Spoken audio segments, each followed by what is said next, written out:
Hello everyone and welcome back to another video of Let's Talk About It. Our God is a God of healing and miracles.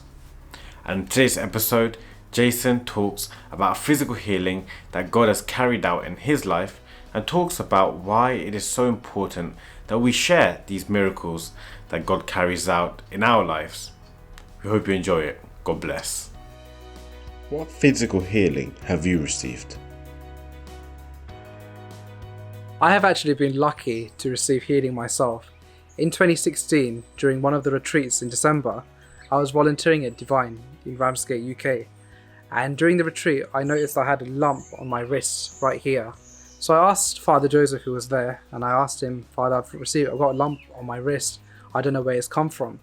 And Father didn't say anything. But what happened is during the retreat, at the adoration time, I was praying to God. And I noticed that after the adoration, it just disappeared. So that was one healing that I received. But there has also been times when I've seen other people being healed as well. When I was a kid, around 5 years old, when I used to go on holiday with my family to India, in Kerala, we used to go for a retreat in Porta.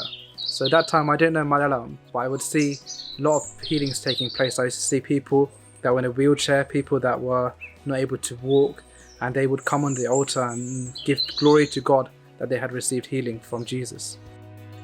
Can God actually physically heal us? Yes, God can heal you. Jesus can heal you. In the Bible, the book of Exodus, chapter 15, verse 26, it says, "For I am the Lord who heals you." If you actually believe in Jesus, believe that He can heal you, He will definitely heal you according to His plan. How can we determine if the healing is from God? You can determine that the healing is from God when you see that, for example, is someone that has not received healing for many years.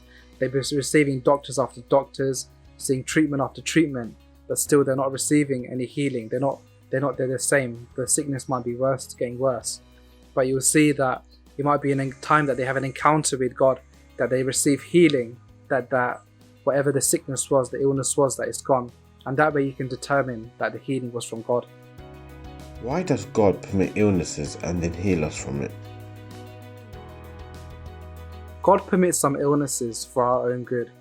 It might be for our own healing as well, for us to become a better character. So we should never ever think that God causes illnesses, He causes suffering, He inflicts it upon His nature. If God is full of love, He will never do such a thing. But God allows certain suffering for us to go through, because as a human, as the life that we're going through, God allows this so that through a sickness, suppose you have cancer or you have a skin allergy, through that sickness you then become, it might be testing your faith, and also through that sickness or illness you might become a better person. It might help you to better yourself. There also might be a chance, so some people, they may not believe in God. It might be through this sickness or illness that they experience that they actually start to think about the world, they come closer to God, because you might see some people, they might think that everything is well in life. They don't have a sickness, they don't have an illness. They will enjoy life, and they might say they don't need God. So it might be through this illness or sickness that comes into their life that they decide to pray, decide to come near to God. And it's through that sickness or illness that they come closer to God. So that might be why God permits certain sicknesses. How can we use physical healings to show God in our lives? So the physical healings that we receive, we can definitely use them as a testimony to glorify God. As you will know, Divine has received so many testimonies, and when they're read out, they'll give faith and encouragement. They'll give encouragement to so many people that might be receiving, that might be going through the same sickness, and giving them the hope that one day God will give them healing as well. And also, through giving a testimony, it's a way of evangelization. It's a way to show God's miracle, God's power to people that may not even believe in God. It may be people that are in your workplace, in your school, in your university, and when you show that the physical sickness that you had, that God has now healed from you, that obviously it would open their eyes to see God's love and see that God actually really exists. So physical healing is a perfect way of a testimony to show God's love.